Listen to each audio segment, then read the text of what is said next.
Sometimes the deepest wounds are not the ones life carves into your skin, but the ones carved into the silence between a mother and her child. The courtroom was a theater of cold light and sharper silences.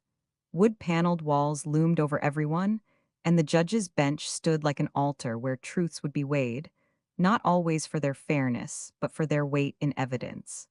Linda Walker sat straight-backed in the stiff wooden chair, her hands folded tightly over a cream-colored envelope that seemed almost to pulse in her grip. 50 years of life, of sacrifice, of whispered prayers and late nights had carried her to this moment, though she had never once imagined it would be in a court of law, staring across the aisle at her firstborn child.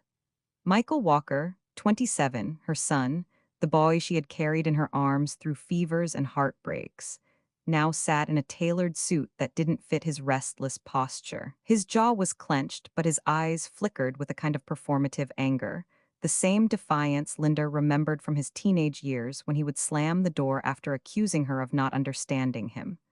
Only this time, his rebellion had the blessing of a lawyer, and his rage had been neatly packaged into a lawsuit. He wanted her house. He wanted her savings. He wanted, in his words, what was rightfully his. Linda pressed the envelope tighter. The paper edges pricked at her palms. She reminded herself to breathe, though each breath caught like a knot in her chest. Around her, the room was crowded with strangers, neighbors curious enough to attend, journalists who smelled of headlines, and court clerks tapping their keyboards like distant drums. She could feel every gaze crawling across her skin, and she willed herself not to shrink, not to let them see how her body trembled. The truth was inside the envelope, but it was not time, not yet. Michael's lawyer rose, a thin man with slicked hair and a voice polished to the point of emptiness. "Your Honor," he began, "my client has lived through years of neglect. He was promised stability, but instead endured hardship while his mother hoarded her earnings, placing her ambition above his well-being. We believe he is entitled to a share of her estate, specifically the family home and the financial accounts she has built, because those assets were acquired at the cost of my client's childhood." Linda's lips parted in protest, but no sound emerged. She had learned long ago that speaking too quickly, especially when her emotions trembled at the surface, would only be used against her. So she sat and she listened, and she felt her stomach knot tighter as her son nodded along with the lawyer's words. Her son, her Michael, the same boy who once asked her to stay by his bedside after nightmares, the boy who clung to her dress at kindergarten drop-offs, begging her not to leave. Now here he was, dressed like a man but speaking like a stranger. Michael stood suddenly. His lawyer motioned for him to wait, but Michael had never been patient with rules. He straightened his jacket, cleared his throat, and addressed the judge directly. His voice was sharper than Linda had expected, and filled with a confidence that startled the gallery into stillness. "Your Honor," he began, "I have spent my entire life in the shadow of sacrifice. My mother," he gestured toward Linda without looking at her, "chose work over family. She poured herself into her career, her savings, her ambition. And while she built her little empire, I was left behind. I had no father and a mother who was never home. She says she worked for us, but what kind of mother leaves her children to raise themselves?" Gasps rustled through the audience. Linda's hands shook, and she forced them to still. The envelope trembled on her lap like a live thing. Her eyes darted toward the judge, a woman with silver hair and eyes that revealed nothing. Michael's voice grew louder, feeding off the murmurs in the room. "I deserve what she has because she built it on the back of my suffering. She owes me for every missed birthday, every empty chair at the dinner table, every game I played without a parent in the stands. I have a right to live off what she's accumulated. It's only fair after everything she denied me." The words hung in the air like smoke, choking the room. Someone in the gallery whispered, "What a piece of work," and another stifled a laugh. But Michael didn't flinch. He wore the smirk of a man convinced the world finally saw him as its victim, and in that victimhood, entitled to everything he demanded. Linda lowered her eyes.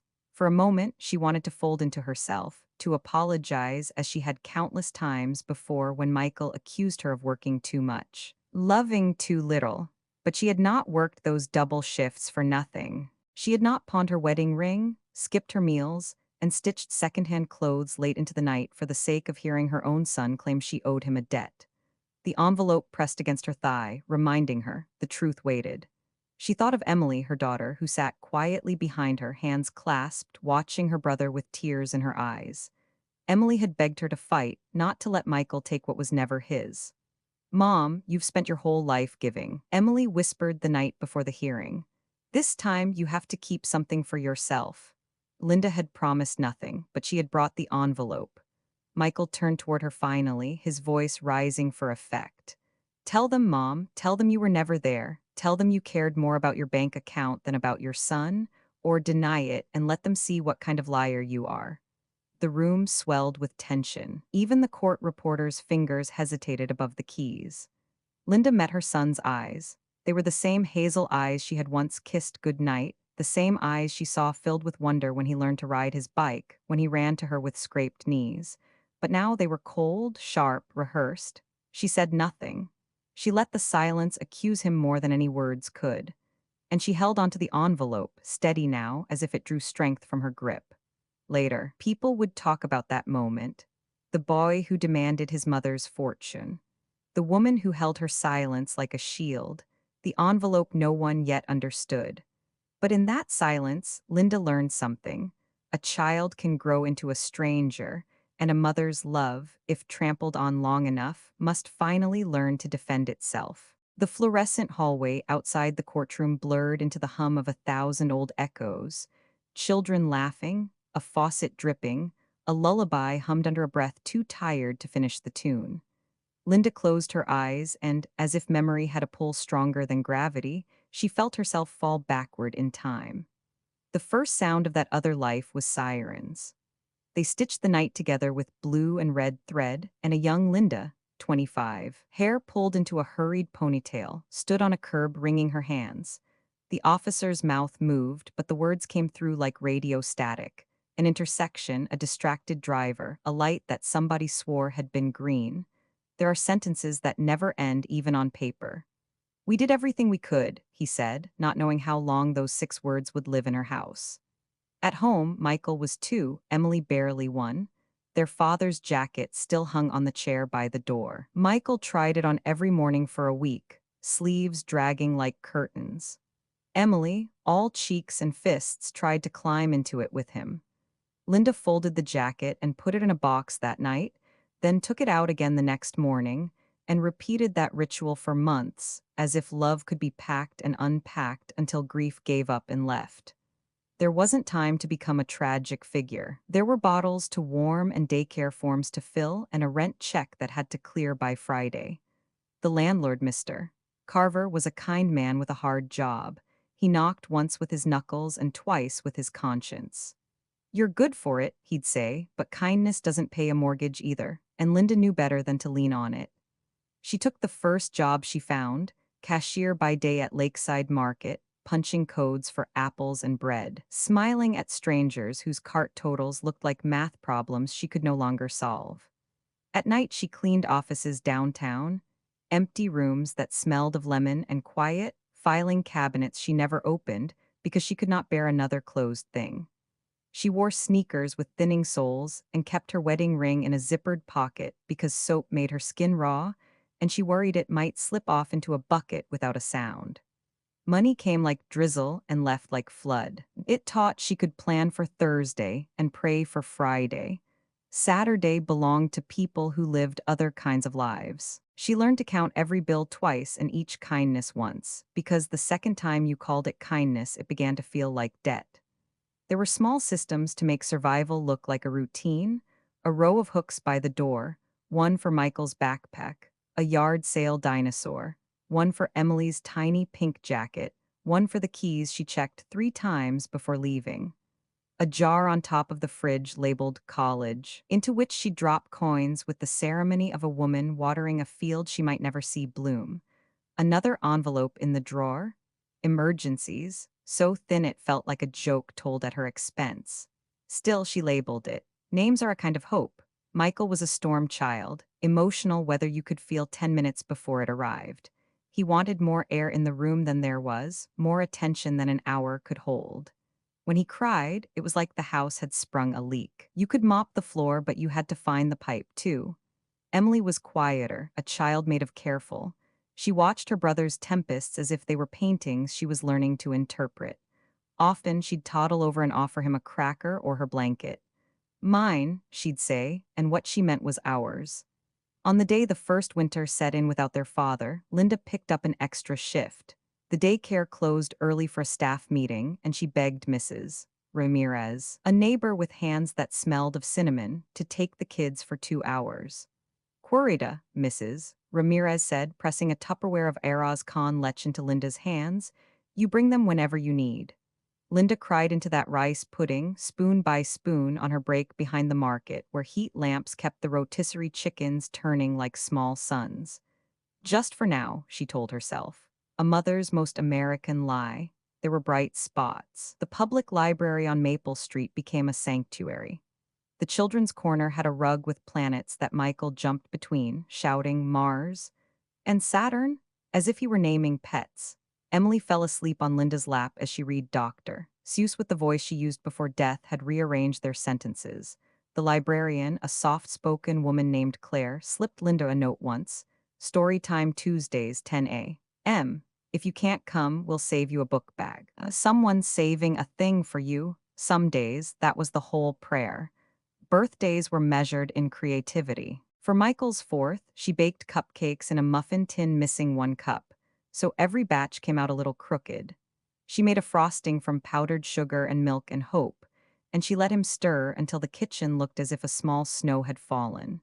Emily wore a paper crown that kept sliding over her eyes. They sang too loud, and the candle smoke curled into a shape that made Linda think of someone waving goodbye with 2 fingers instead of a hand. As the kids grew, so did the math. School supplies, field trips, sneakers. Michael began Little League one spring because the sign-up sheet was free, and Linda didn't have the heart to say no. The uniform was not free, nor were the cleats. She found a pair with scuffed toes at St. Vincent's, paid $3, and polished them with olive oil because the internet said that sometimes worked. On opening day, she got stuck on a bus that stalled at a light, then sprinted the last 2 blocks with the sound of metal bleachers clapping the wind. By the time she reached the fence, Michael was at bat. He struck out. He turned toward the bench, saw the empty spot where he'd wanted her face, and took that emptiness like a verdict. When she shouted his name, he did not look. After the game, she hugged him too tightly, and he pulled away with the elastic fury of a child who suspects love is a kind of excuse. You weren't there, he said. She could have told him about the bus, the clock, the customers who kept coming with carts of bulk sadness. She could have told him about the sprint. Instead, she said, I'm sorry, and wore the apology for years like an undershirt no one else could see. Emily learned to pack her own lunches, to fold dish towels, to read the look on her mother's face that meant, please, just for tonight, don't ask me for anything. She also learned to set a plate aside on the counter and write Mike, eat me in marker when Michael refused to sit, a small act of diplomacy that kept their house from splitting along a line they all pretended wasn't there. When Michael was 10 and Emily 9, a letter from the bank arrived, heavy with words that looked like threats even before she read them. If we do this right, the loan officer had told her, you could own something one day. One day is not a date. One day means nothing when a due date is tomorrow. She worked 3 overnight shifts that month. On the 4th, she fell asleep on the bus and woke up 2 stops past home. She walked back in the dark, keys knuckled between her fingers, one of those small rituals women invent so the world feels a shade safer. There was a Sunday they still talk about, though not together, not kindly. Church finished at noon, and the pastor's sermon was about manna, about enoughness, about how sometimes the miracle isn't abundance but sufficiency. After the service, the congregation spread out like flocked birds to the parking lot. Michael asked for ice cream. Linda counted heads, counted dollars, and said, next week. He muttered a word he'd learned from television, a word that fell like a brick between them. Don't you ever, she said softly, and the softness made it worse. Emily slipped her hand into her mother's and squeezed twice. Their code for I see you. Teenage years arrived the way weather does, without permission. Michael found friends who could hold his anger without telling him to breathe. They roamed malls like they were maps, and he was trying to find the border of something. Linda gave him curfews, then extended them, then pretended they had not been ignored. "You can't keep me here," he said once, chin lifted as if he could strong arm the ceiling. "I'm not keeping you," she said. "I'm waiting for you." He slammed the door so hard the picture of his father fell from the hallway wall and cracked. She taped it back together and, in a moment she forgave herself for and still regretted, hid it behind a stack of towels in the linen closet. Emily joined the debate team, wore a blazer from the thrift store, and learned to make arguments like clean windows, no smudges, no streaks. She won regionals junior year. Linda missed the announcement because a customer had thrown a tantrum over expired coupons. Emily sent a text, "We won, love you." Linda typed, "So proud I could burst," then stood in the stockroom and cried into cardboard. Some nights, when the walls felt thin and the bills fat, Linda would pull out a notebook and write the same list across 2 pages. Rent, groceries, bus pass, shoes cleats electric, late fee Underneath, she'd add a second list, the one that kept her steady. Kiss E's forehead, ask him about science teacher. Call Mrs. Ramirez, pray, don't forget joy. On the worst nights, she underlined that last line until the pen broke through paper. Time, indifferent and efficient, moved them along.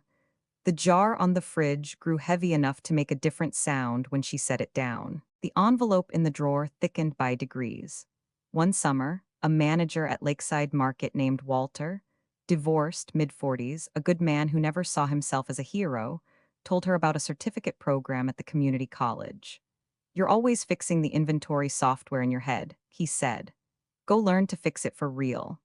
He arranged her schedule to leave 2 nights a week free, and on those evenings, Linda sat in a classroom smelling of dry erase markers, learning spreadsheets and database basics. The kids ate frozen pizza and something like hope, but hope is never a straight line. Michael, 17, stopped coming home some weekends. He said he was staying with a friend named Tyler whose parents didn't make everything a federal case. When Linda asked for number, he laughed, tossed a "you wouldn't get it" over his shoulder, and disappeared out the door with a backpack that didn't look heavy enough to carry what he was taking. Emily watched from the kitchen doorway, a dish rag in her hand. "Do you want me to go after him?" she whispered. "No," Linda said, then louder to herself. "No, we can't keep chasing what refuses to be caught." There was one last small piece before the future began to rumble. Senior year, Michael won a science fair ribbon for a project he'd finished at 2 a.m., building a model wind turbine on the coffee table while the TV murmured reruns. Linda brewed coffee she would regret at 6 a.m. and held the flashlight as he tightened a stubborn screw. At the fair, he posed for a photo with the ribbon pinned to his flannel. For a second, it felt easy, like they had stumbled into a day from another family's calendar. Linda framed that photo. She put it on the kitchen counter where the sun caught the glass every morning. Michael hated it there. He turned the frame face down whenever he washed a dish. Emily turned it back up. Years later, in that fluorescent hallway, Linda knew the courtroom wasn't where this story started. It started in the small places, behind a market, on a bus, in a church parking lot, where a woman learned to spend herself down to coins and then spend the coins on somebody else. It started the first time her son made a demand in a voice that sounded bigger than he was, and she mistook that volume for need. It started the first time she apologized for a thing that wasn't her fault, and the apology felt like a tool instead of a truth. It started the day she pawned her ring and told the clerk, "It's just a thing," then went home and found Michael asleep on the couch, Emily on the floor beside him, her hand still reaching up to touch her brother's shoe. She sat between them back against the couch and watched the ceiling fan spin the room into a quiet that felt, for once, like mercy. From the courtroom came a muffled sound, the bailiff calling the next case. Linda opened her eyes. The present rushed back, fluorescent and unforgiving. She stood, smoothed her skirt, and touched the envelope in her bag. It rustled like a page turning. The memories had a way of rushing in uninvited, like cold air through a crack in the window. Linda would sit with them sometimes, letting them sting, because ignoring them felt like lying to herself. What hurt most wasn't the long hours or the missed birthdays. It was the realization that her children had grown up in two different houses under the same roof. Michael had always carried his father's absence like a banner. Even as a child, he seemed to know what had been taken from him. When other boys played catch with their dads at the park, Michael would throw the ball higher and harder, waiting for someone taller, stronger, to appear out of thin air. When that someone never came, his anger turned inward, then outward, first at the world, then at the one parent who remained. Emily was the opposite. She seemed to fold herself smaller so her brother could take up more space. She kept the peace, filling the silences, covering for her mother when Linda worked late. At 8 years old, she became fluent in a language of excuses. Mom's on her way. She's just tired. We'll celebrate tomorrow. Each sentence was a patch on the same frayed fabric. By the time Michael was 13, the walls of their home felt thinner. He tested every rule Linda set as if the boundaries themselves were insults. Curfews became suggestions. Homework was a battlefield. He slammed doors so often the hinges loosened. Linda tried to meet him with patience, but exhaustion was a poor shield. Some nights her voice cracked before the argument ended, and Michael would sneer, "Why do you even bother? You don't care about me. You only care about your job." It was a cruel sentence, one she heard more than once. The first time she stood frozen, feeling her heart bruise. The second time, she reached for an answer that might calm him, but nothing came. By the third, she simply walked to her room, shut the door, and let the tears come quietly. It was not true. God, it was not true. But Michael believed it, and belief can be as sharp as fact. Emily watched these battles with the stillness of someone learning how not to break. She grew bookish, careful, protective. When Michael raged, she retreated to her room, headphones in, her textbooks like armor. But she never let the rift pass without trying to mend it. She'd bring Michael a sandwich late at night, or leave a note on his pillow that said, "I know you're mad, but I love you." He never acknowledged them, but Linda found some crumpled in the trash, others hidden under his mattress. A boy torn between rejection and longing. There were moments when Linda thought they'd turned a corner. A family picnic by the lake one June, where Michael actually laughed as he skipped rocks and Emily braided daisies into her hair. For an afternoon, they were almost whole, the way families in magazines pretended to be. But the ride home ended in shouting, Michael accusing Linda of not letting him have a real childhood, Emily crying in the backseat. The fragile piece cracked like a thin sheet of ice. The truth was, Linda's sacrifices had built invisible walls. She worked so much that her children often lived in the shadows of her absence. To her, those hours were love made tangible, food on the table, bills paid on time, a roof overhead. To Michael, they were proof of abandonment. To Emily, they were instructions. This is how you disappear into duty. This is how you love someone by not loving yourself. One night when Michael was 15, Linda came home late to find the front door unlocked. Her heart spiked as she rushed in. The house was empty except for Emily asleep on the couch, a book still open on her chest. Michael had taken money from the emergency envelope and vanished for the weekend. Linda sat at the table staring at the hollow space in the drawer, the weight of betrayal pressing harder than the missing bills. She wanted to scream, to shake sense into him. Instead, she covered Emily with a blanket and whispered, "It's okay, sweetheart. It's okay, though it wasn't, not by any measure." When Michael finally returned, smelling of smoke and rebellion, Linda confronted him. His face hardened as she demanded answers. "Why can't you just trust me?" he snapped. "Because trust is earned," she replied, her voice sharper than she intended. "And you've been spending it like it's endless." He laughed bitterly. "Maybe if Dad were here, I wouldn't need to take it from you." The sentence landed like a stone dropped in water, ripples shaking every memory she'd tried to hold steady. Linda turned away before he saw her cry, but Emily did. Emily always saw. That was how the cracks spread, through words too heavy to take back, through absences too long to repair, through love that was real but unspoken, in the ways children needed most. By the time Michael turned 17, Linda wondered if she had already lost him, if all her sacrifices had only built a bridge he refused to cross. She kept working, kept hoping, because that's what mothers do. But deep inside, she feared the storm in her son would one day tear them apart completely. And years later, in a courtroom heavy with judgment, she would realize that the storm had finally arrived. By the time Linda turned 40, her reflection had become a stranger. The mirror showed a woman with thinning hair tied back too tightly, worry lines carved into her forehead like small rivers, and eyes that always seemed to measure time. How much had passed, how much was left, how much she could still give before she broke. She told herself that every wrinkle was earned honestly, the receipt of sacrifice. But some nights, staring at her reflection in the dim light above the bathroom sink, she wondered if sacrifice had simply stolen her without permission. Michael was in college, or at least he was supposed to be. It had taken everything she had saved in jars, envelopes, and cautious bank accounts to get him there. She remembered crying silently the day she handed over the tuition check, not out of sorrow, but relief. Relief that the years of exhaustion, of going without, of double shifts and second-hand shoes, had led to this, her son walking into a classroom with his head high, stepping toward a life that might break the curse of scarcity. But by his second semester, the cracks began to show.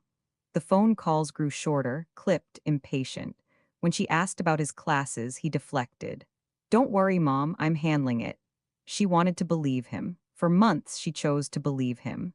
Until one afternoon, a letter from the bursar's office arrived, thick with words she didn't want to read, withdrawal. He had dropped out. Worse, the money she had scraped together was gone.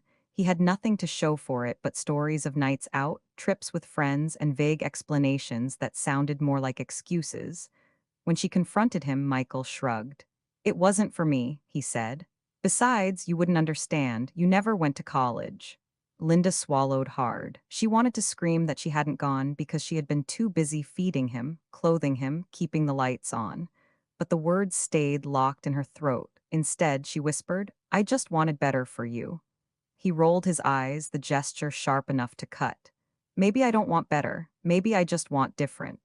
Emily, on the other hand, had become a quiet flame of determination. She studied late into the night, scholarships and honors piling up like bricks in a foundation. But even her victories came with bitterness. When she announced she had earned a full scholarship to a state university, Linda hugged her so tightly it hurt. Michael, sitting at the kitchen table with his phone, didn't even look up. "Of course she got it," he muttered. "She's the favorite." Emily's eyes filled with tears, but she didn't reply. Later in her room, she told Linda, "Why can't he ever be happy for me?"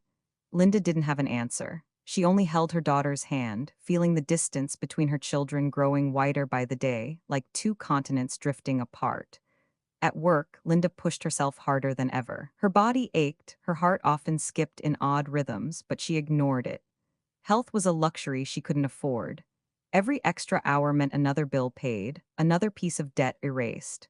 On winter nights, when the wind clawed at the house and her joints burned, she'd stay up late balancing her checkbook by hand, the pencil smudging under her tired fingers. Michael often stumbled in past midnight, smelling of smoke or cheap liquor. Emily pretended to sleep but always listened, her stomach tight with dread. "Don't wait up," Michael said once when Linda tried to confront him about his habits. "You've never waited up for me before."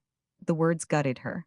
She wanted to say, "I've been waiting up for you every day of your life. Every shift, every hour, every prayer I've whispered was waiting up for you." But the words never left her lips. Instead, she stood in the hallway as he slammed the door to his room, her silence the only witness. By 45, Linda had developed a habit of tucking small notes into Emily's lunch bag. "Proud of you. You are my joy. Keep shining." She never told Emily this, but writing those notes gave her strength. It reminded her that at least one of her children understood the language of sacrifice.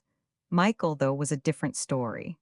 When the bills from his impulsive spending began to arrive, Linda quietly covered them.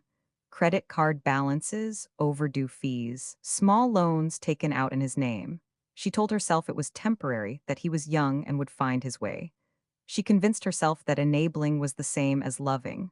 But deep inside, she knew she was bleeding herself dry for a son who didn't want her blood. One evening, Linda collapsed in the kitchen. It was only a fainting spell, the doctor said later, her body begging for rest. But to Emily, it was a warning siren. She pleaded with her mother to slow down, to see a cardiologist, to stop working so many hours. Linda smiled weakly and brushed her daughter's hair from her face. "I'll rest when you're safe, when your future is secure." Emily wanted to scream, "And what about your future?" But she didn't. She simply nodded because arguing with sacrifice is like shouting at the tide. The years blurred into one another. Linda's sacrifices became routine, invisible. To outsiders, she was a pillar of strength. To her children, she was both too much and not enough, too present in her control, too absent in her exhaustion. And still, she carried the envelope. Not the one from the courtroom, that would come later, but countless envelopes of her life. Envelopes with bills, with college savings, with little notes of hope folded into corners. Paper carried her life, thin but unbreakable. But what she could not see, not yet, was how those sacrifices, stacked like papers on a desk, would one day become evidence, not of her failures, as Michael believed, but of her endurance. Evidence that love, even misunderstood, had been there all along. And as Michael's demands grew louder, and Emily's silence grew heavier, Linda began to sense that the weight of all those unspoken years was about to crush them. The cracks in her family were no longer hairline fractures. They were widening, splitting. And soon, something would break. The breaking point didn't arrive with fireworks or shouting. It came quietly, like a note slipped under the door. Linda found it one Thursday afternoon when she returned from her shift at the clinic. A letter had been pushed through the mail slot. She bent down, picked it up, and immediately recognized the return address collections. Her chest tightened. She slit the envelope open with a kitchen knife and felt her knees weaken. It was a statement Michael owed thousands. Not only that, but her name appeared as a secondary guarantor. Her hands trembled. She had never signed anything. She sank into a chair at the kitchen table, the paper rattling like leaves in the wind. For years, she had covered his missteps, credit card bills, late fees, even rent for the apartment he never managed to hold on to. But this was different. This was her signature on a line she knew she had never touched. The front door opened. Michael walked in, headphones around his neck, his phone buzzing with messages he ignored. When he saw the paper in her hand, his face darkened. "Mom, don't start," he said, tossing his keys onto the counter. Linda's voice shook. "You put my name on this without asking me." Michael rolled his eyes. "It's not a big deal, you're overreacting." "Not a big deal, they're calling me responsible for your debt, Michael, this is fraud." "It's family," he shot back. "Families help each other." Emily, sitting at the kitchen table with her textbooks, looked up sharply. "That's not helping, Michael, that's stealing." Michael slammed his fist on the counter. "Don't you start, Emily. You've always had it easy. Scholarships, praise, mom's favorite. You have no idea what it feels like to be left with nothing." "Nothing?" Emily's voice cracked. "She gave up her whole life for us, for you, and you call that nothing?" The room quivered with the force of the words. Linda wanted to step between them, to play peacemaker like always, but she felt paralyzed. For years she had carried their storms on her shoulders, smoothing over Michael's tantrums, cushioning Emily's disappointments. But this moment felt different, like something irreversible had been spoken aloud. Michael turned to Linda, his voice cold now. "You owe me." Linda blinked, stunned. "Owe you?" "Yes," he said, his jaw tight, his eyes burning with bitterness. "You owe me for every night you weren't home, for every game you missed, for every time you chose work over me. You think money can fix that? Then give me what you've saved. Sell the house if you have to. Pay back what you stole from my childhood."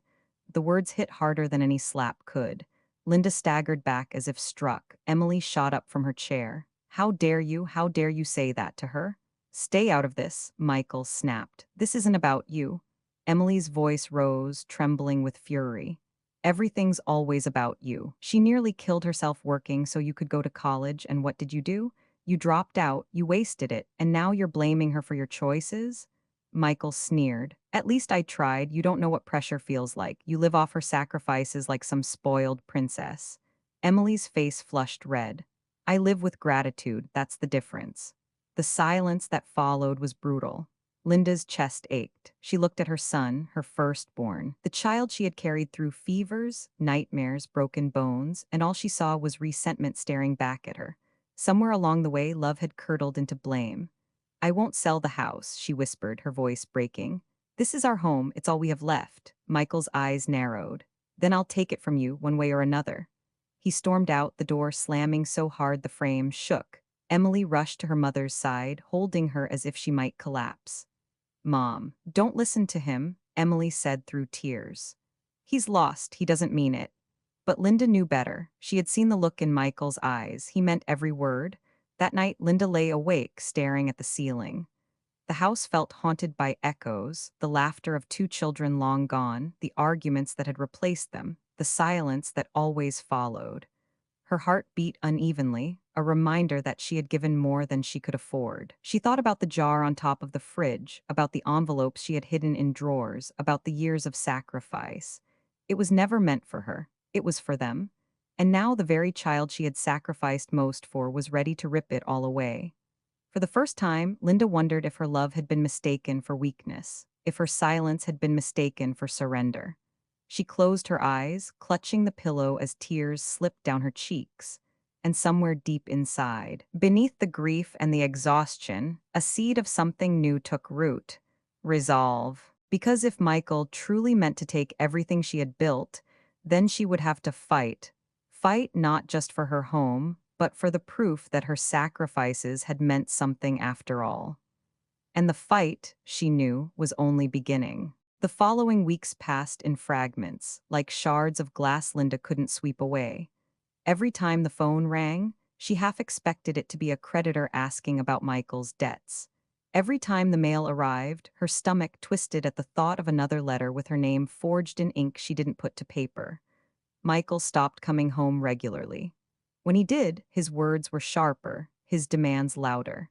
Emily refused to be in the same room with him. The air between them had turned poisonous. Their house, once held together by Linda's sacrifices, now felt like a battlefield where silence was the only ceasefire. One night, Michael cornered her in the kitchen.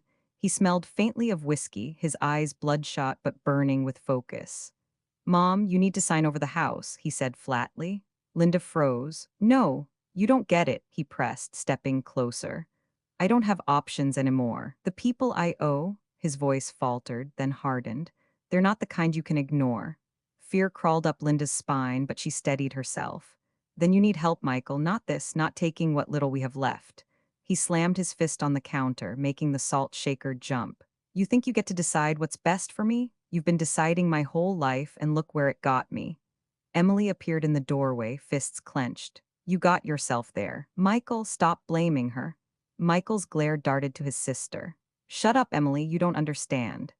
"Actually, I do," she shot back. "I understand you're trying to destroy the only person who's ever stood by you." The fight exploded. Words became weapons, each sentence a scar. Linda tried to raise her voice, tried to calm them, but the weight of it all, years of double shifts, of missed meals, of carrying more than any one person should, pressed down on her chest. And then it broke her. Her vision blurred, her knees buckled. She collapsed to the floor, clutching her chest as a sharp pain radiated through her body. "Mom!" Emily screamed, rushing to her side. Michael stumbled backward, his face draining of color. What's happening?" Emily's voice was frantic. "She's having a heart attack. Call 911." But Michael froze, panic locking his limbs. It was Emily who grabbed the phone, her hands shaking as she dialed. She knelt beside her mother, whispering, "Stay with me, Mom. Please stay with me," as tears streaked her cheeks. Linda fought to breathe, every inhale shallow, every exhale a struggle. The edges of her vision darkened. All she could think of was her children, the boy who had once clung to her hand, the girl who had become her quiet strength. She wanted to tell them she loved them, that everything she had done was for them, but the words wouldn't come. The paramedics arrived within minutes, though to Linda it felt like a lifetime. They lifted her onto a stretcher, voices quick and urgent. Emily held her hand the entire way, her knuckles white. Michael trailed behind, pale and silent, his bravado shattered. At the hospital, Linda was wheeled into the emergency room. Emily refused to leave the waiting area, pacing, praying, whispering promises into the stale air. Michael sat slumped in a chair, his face buried in his hands. For once, he had nothing to say. Hours later, the doctor emerged, his expression measured but kind. "She's stable," he said. "It was a cardiac event brought on by stress, exhaustion. She'll need rest, medication, and further evaluation, but she survived." Emily let out a sob of relief. Michael looked up, eyes wide, then quickly dropped his gaze. When Linda finally woke, she was weaker than she'd ever felt. Tubes and wires tethered her to machines, each beep a reminder of her fragility.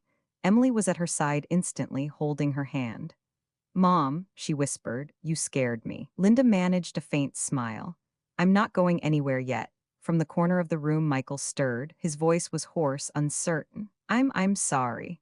Linda looked at him for a long moment. The boy she had raised, the man he had become, they blurred together in her mind. Her heart ached not just from illness, but from love twisted into disappointment. "I don't want your apologies, Michael," she said softly. "I want your change." He flinched as if struck. That night, when Emily had finally fallen asleep in the chair beside her bed, Linda stared at the ceiling, listening to the quiet hiss of oxygen. She thought of all she had given, all she had lost, all she still had to fight for. Her body had reached its limit, but her spirit hadn't. If Michael truly intended to take everything from her, she realized she could no longer stay silent. She would have to gather proof, prepare for battle. For the first time in her life, Linda understood sacrifice alone was not enough. She would have to fight for her home, her daughter, and even for the son she no longer recognized. And as she closed her eyes, the faint outline of a plan began to form. The hospital smelled of antiseptic and weary hope. Linda spent 3 nights there, her heart stabilized but her spirit restless. Emily never left her side, feeding her soup from a paper cup, brushing her hair back when she fell asleep, whispering encouragements in the dark.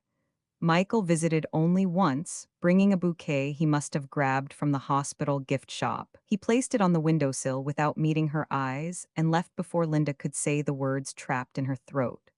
On the morning of her discharge, the doctor gave Linda strict instructions: no strenuous work, no stress, regular medication. She nodded politely, but inside she knew her reality. Life at home was nothing but stress. She returned to her house with a fragile body but a mind sharpened by resolve. It began with a drawer. When Emily left for class, Linda eased herself from her bed and shuffled to the filing cabinet in her bedroom. Her fingers trembled as she unlocked it, pulling out folders neatly labeled in her precise handwriting: mortgage, medical, savings, Michael's tuition. Beneath them, a stack of newer documents lay out of order. Linda flipped them open and froze. There it was, her signature on a loan agreement she had never seen, the same slanted L, the looping W. But something about it was wrong. The ink was darker than it should have been, the strokes too careful, as if someone had traced them slowly. Her stomach sank. Michael hadn't just put her name down informally, he had forged her. She set the paper aside, then found another, an agreement transferring partial rights to the house. Again, her signature. Again, false. The blood drained from her face. Linda sat down heavily on the bed, the papers spread out like accusations. For years, she had been too tired, too trusting, too willing to believe that love would be enough to cover her son's flaws. Now she saw the truth. Michael hadn't just failed her. He was preparing to betray her completely. That evening, when Emily came home, Linda showed her the papers. Emily's hands shook as she read them, her eyes filling with a rage Linda had never seen in her daughter before. "He forged this," Emily said flatly. "Mom, this is illegal. We need to take this to a lawyer." Linda hesitated. "He's still my son."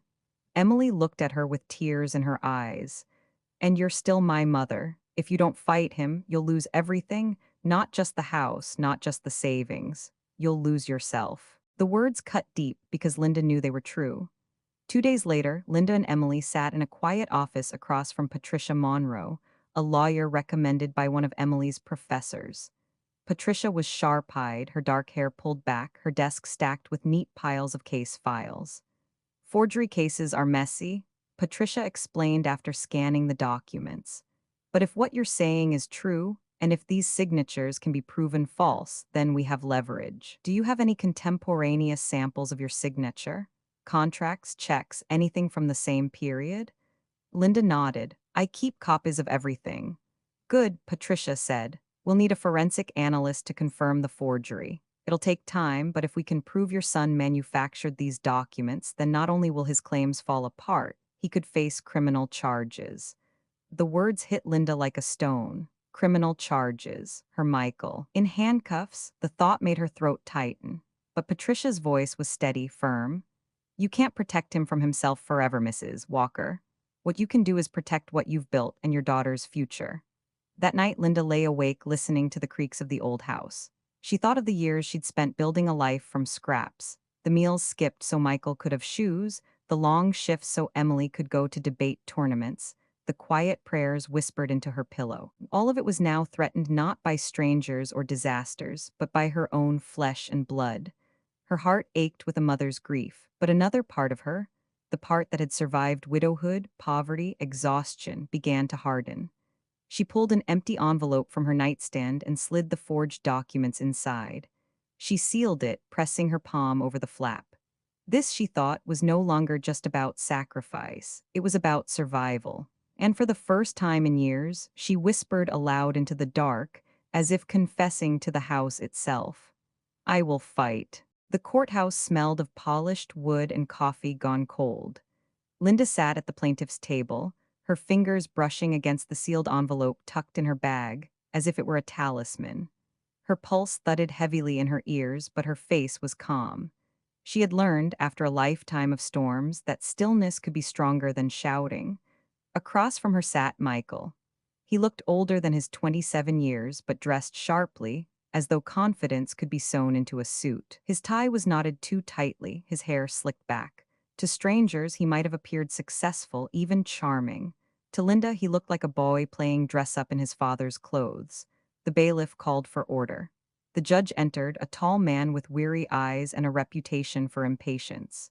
He glanced down at the docket, then at the two of them, a mother and son. His sigh was almost imperceptible, but Linda caught it. He had seen too many families turn into battlefields. Michael's lawyer rose first. He spoke smoothly, weaving a story Linda had already heard too many times. A son denied affection, a boy forced to grow up without a father, a young man neglected by a mother who put her work and ambition above her children. He painted Linda as cold, calculating, selfish. Your Honor, the lawyer concluded, my client is not seeking luxury or indulgence. He is seeking justice. He is entitled to the assets built during his mother's years of neglect, for it was his suffering that made her success possible. Linda stared down at her hands, her knuckles pale. Justice. The word felt bitter in her mouth. Then Michael stood. He did not need prompting. His voice filled the room, too loud, too rehearsed. I loved my mother, he began, spreading his arms as though delivering a sermon. I waited for her at baseball games she never attended, birthdays she forgot, holidays she worked through. I grew up in a house that looked like a home but felt like a prison, and now she wants to keep everything for herself, as if her sacrifices absolve her from the damage she caused. The gallery shifted, some faces sympathetic, others skeptical. Emily sat behind Linda, her nails digging crescents into her palms. Michael grew bolder. I deserve what she has. She owes me for the years of silence, for the meals we ate alone, for the father who wasn't there, and the mother who never was. His lawyer tugged at his sleeve, but Michael shook him off. I have proof, he declared, pulling papers from a folder and waving them for all to see. Contracts, agreements she signed, acknowledging that what she built belonged to both of us. She can't deny it, it's right here. He handed the documents to the judge, his smirk returning as if the battle was already won. Linda did not flinch. She had expected this performance, word for word. Patricia had warned her, let him speak, let him boast, let him tighten the rope himself. So she sat still, her silence heavy, her breath steady, as Michael dug deeper into his grave.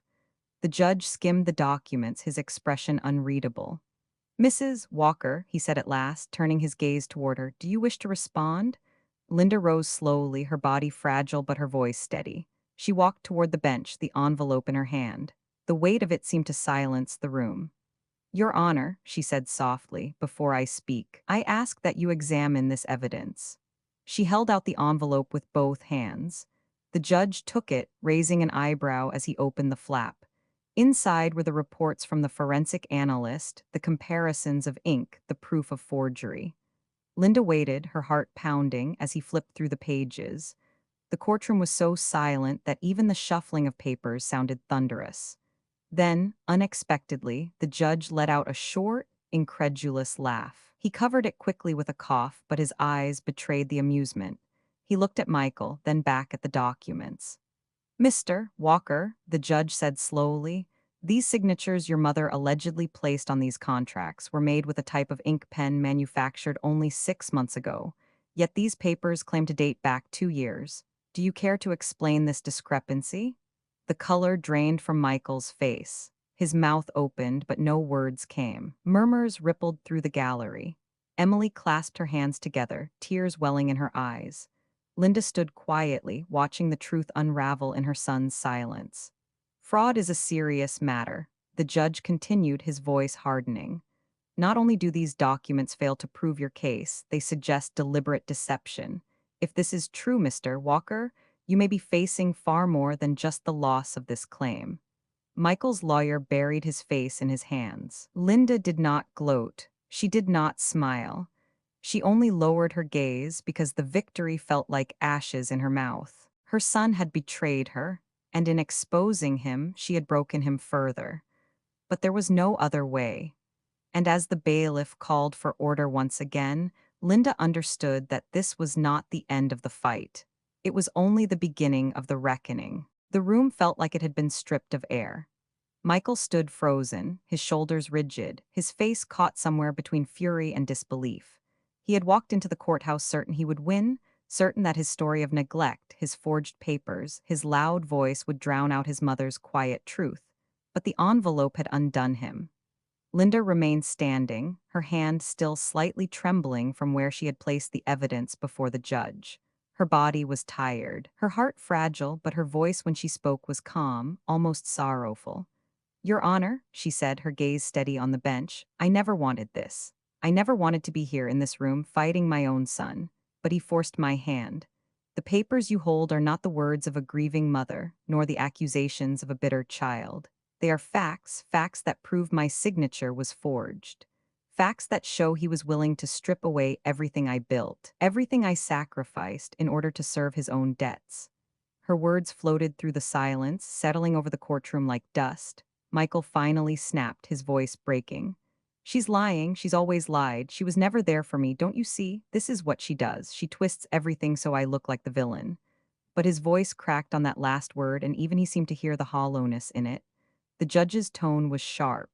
Mr. Walker, sit down now. Michael obeyed, though reluctantly, slumping in his chair like a child caught in mischief, far larger than he understood. His lawyer whispered urgently in his ear, but Michael only shook his head, staring blankly ahead. Linda took a deep breath and turned slightly, not to the judge now, but to the gallery, where neighbors and strangers alike sat watching. Her voice softened but carried. People like to think sacrifice is clean, she said, that it looks like love written in bright letters or grand gestures everyone can admire. But most of the time, sacrifice is quiet. It's skipping meals so your children can eat. It's working until your bones ache so they can have shoes for school. It's missing birthdays because you're saving for tuition. It's invisible until someone decides to erase it completely. She paused, her eyes flicking briefly to Michael, whose face had turned pale. I gave everything I had to my children, and if love wasn't enough for my son, then at least let the truth be enough for this court. The judge leaned back in his chair, his expression grave, but something softened in his eyes as he looked at her. Mrs. Walker, your statement and the evidence provided will be entered into the record. At this time, the court recognizes the documents presented by your counsel as credible proof of forgery. Murmurs filled the room again, louder now, like a tide breaking. Emily clutched the edge of the bench behind her mother, tears streaming down her cheeks. She had always known the sacrifices Linda carried, but hearing them spoken aloud, laid bare for the world to witness, was like seeing the invisible made visible. Michael suddenly stood again, his voice frantic. Wait, wait, this isn't how it looks. I didn't mean. Enough, the judge thundered. You had your opportunity to present your case, and what you provided has been proven false. If you continue, I will hold you in contempt. Michael froze, his mouth half open, then slowly lowered himself back into the chair. For the first time, his bravado had completely drained. What remained was something smaller, fear, shame, maybe even regret. Linda sat down again, her heart heavy. The truth was on her side, but victory felt hollow. No mother dreams of seeing her son broken before a judge, his lies stripped bare for all to see. And yet, she also knew this moment was necessary. If she had remained silent, she would have lost everything, not just her home and her savings, but the last piece of herself she had fought so long to protect. The judge tapped his gavel lightly. This court will recess until tomorrow morning. At that time, we will consider the appropriate sanctions and next steps. The bailiff called order as people began to rise, their whispers filling the chamber. Linda gathered her things slowly, sliding the envelope back into her bag as if it were an extension of her very heart. Emily slipped her arm around her mother's shoulders, whispering, "You did it, Mom. You told the truth. That's all that matters." But Linda, staring at the place where her son sat motionless, thought to herself, "The truth has set me free, but what will it do to him?" The courtroom doors opened, and the three of them, mother, daughter, and son, walked out separately, as if the hallway itself could not hold them together anymore. And though the trial was not yet finished, Linda knew the real verdict had already been written, not in legal papers or forged signatures, but in the fragile, unbreakable proof of what a mother had given and what a son had chosen to betray. The morning sun bled through the tall courthouse windows like pale gold, but Linda felt no warmth. She sat at the plaintiff's table again, her breath steady, her hands folded neatly in her lap. The envelope was no longer a secret, it had already spoken its truth. Now, what remained was the reckoning.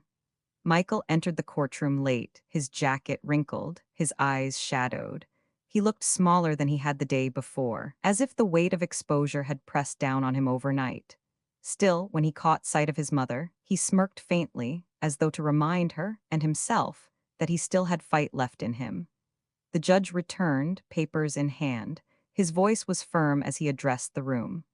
After reviewing the evidence presented, this court finds that the documents submitted by Mr. Michael Walker were indeed forged. The attempt to mislead this court not only invalidates your claim, Mr. Walker, but exposes you to potential criminal liability. Forgery is no small matter. Michael's lawyer cleared his throat, rising quickly. Your Honor, my client acted out of desperation. He was under significant financial pressure and made poor choices. We ask the court for leniency. The judge cut him off. Desperation does not excuse deception. Mr. Walker, you attempted to defraud your own mother.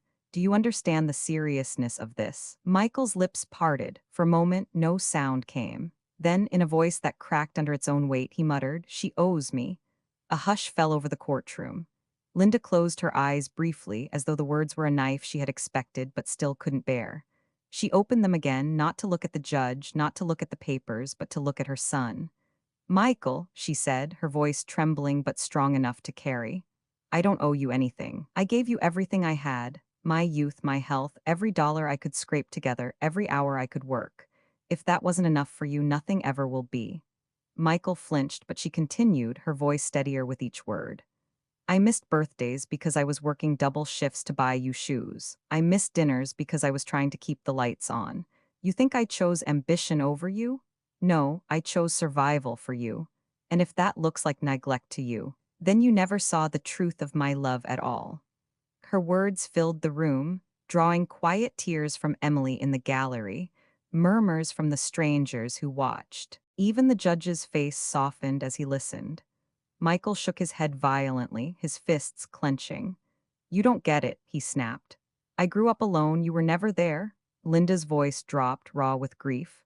"I was always there, Michael, just not in the way you wanted. I was there in every paycheck, in every meal, in every sacrifice you never noticed.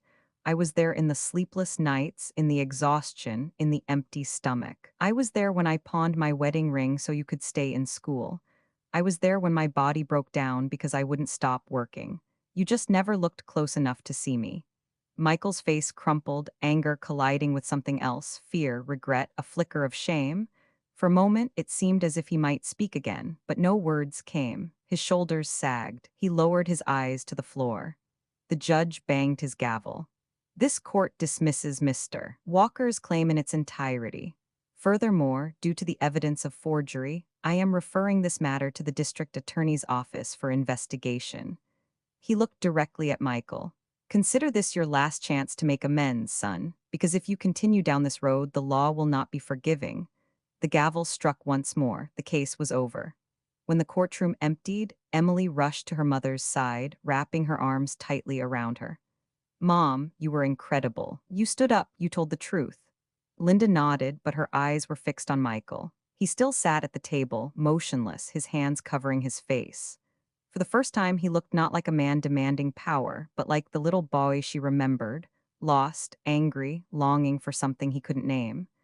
She wanted to go to him, to cradle his head the way she had when he was a child, to tell him he was forgiven. But the years of betrayal, the weight of his choices, and the pain of nearly losing everything kept her rooted where she stood. Instead, she whispered, mostly to herself, "Love is not debt, and sacrifice is not a contract." Michael lifted his head, his eyes bloodshot, and met hers. There was no triumph in his face anymore, only the hollow awareness of what he had done and what he had lost. For the first time, Linda felt no fear of him, no obligation to protect him from himself, only sorrow. And as Emily guided her out of the courthouse, Linda carried the envelope close to her chest, knowing it had saved more than her home. It had saved the truth of her life, the proof that love, even when misunderstood, had always been there. But it had also broken the illusion that sacrifice alone could heal a family. The verdict had been spoken. The law had decided. But the wound between mother and son, that would take longer to close if it ever could. The days after the trial moved slowly, like a river thawing from ice. Linda returned home with Emily, the old house carrying both the weight of what had nearly been lost and the relief of what had been preserved. The familiar creak of the front door, the worn carpet in the hallway, the kitchen table with its faded stains, all of it felt different now. Not just a shelter, but a battlefield one, a sanctuary reclaimed. Michael didn't come home. The district attorney had yet to decide what to do with his case, and though no handcuffs had been placed on him yet, he lived under the shadow of consequences. Linda thought of him often, sitting in some small apartment or perhaps at a friend's couch, anger curling into regret. She prayed he would find his way, but she also knew some journeys a mother cannot take for her child. Emily stayed close, her presence both comfort and balm. She began cooking dinners for them both, experimenting with recipes she found online. One night, she burned the lasagna beyond saving, and they ended up eating cereal at the table, laughing until their sides ached. For the first time in years, laughter filled the house without being chased away by argument.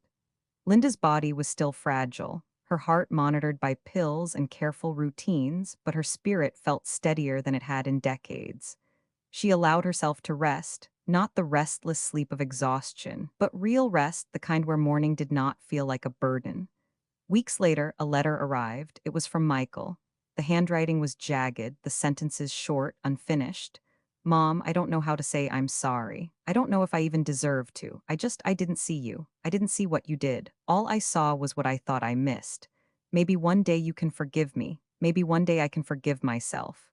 Linda read it twice, then folded it carefully and placed it in a drawer, beside the other envelopes of her life. She didn't know if healing with Michael would ever come, but at least the first crack of light had broken through.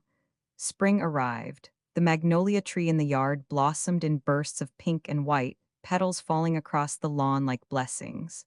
Linda stood at the window one morning, Emily beside her, watching the sunlight scatter across the branches. "I've been thinking," Emily said softly. "You spent your whole life giving to us, Mom. Maybe now it's time you give to yourself, too." Linda smiled faintly. "And what would that even look like?" Emily turned to her, eyes shining. "Maybe it looks like a new beginning, for both of us, for other mothers too. What if we started something, some kind of fund or a program to help women like you? Single moms who sacrifice everything and don't get seen for it?" The idea startled Linda. For years, all she had known was survival. To imagine planting seeds for others felt both daunting and miraculous. But as she looked at her daughter's face, so full of hope, she realized it was possible. And for the first time in decades, Linda didn't feel like a woman carrying debts she could never pay. She felt like a woman carrying a legacy. On a quiet Sunday afternoon, she sat at the same kitchen table where she had once balanced overdue bills and scrawled desperate lists. This time, she wrote something different, a proposal for a community fund. The words were shaky at first, but grew stronger as she wrote, for mothers who give everything, for children who need to see them. Emily leaned over her shoulder and kissed her cheek. "This is just the beginning," she said. Linda looked out the window, the magnolia tree in bloom, the sunlight spilling over the house she had fought to keep, and for the first time she believed it. Life had not returned to what it once was. It never would, but perhaps that was the point. Some endings carry the seeds of beginnings. Some wounds force families to grow new skin. And sometimes, even when love is misunderstood, it can still rise again. Not perfect, not easy, but real. Linda had lost much, but she had gained clarity. That sacrifice is not weakness, that love is not debt, and that truth, however painful, always lights the way forward. Dear friends, thank you for walking through this story with me, through Linda's sacrifices, her heartbreak, her fight, and her renewal. May it remind us all to look closer at the quiet ways love is given, to see the invisible labor of our mothers, our fathers, our families. I wish you health, peace, and the kind of happiness that is built not on wealth or success, but on the strength of love and the warmth of home. May you and your families always be safe, blessed, and together.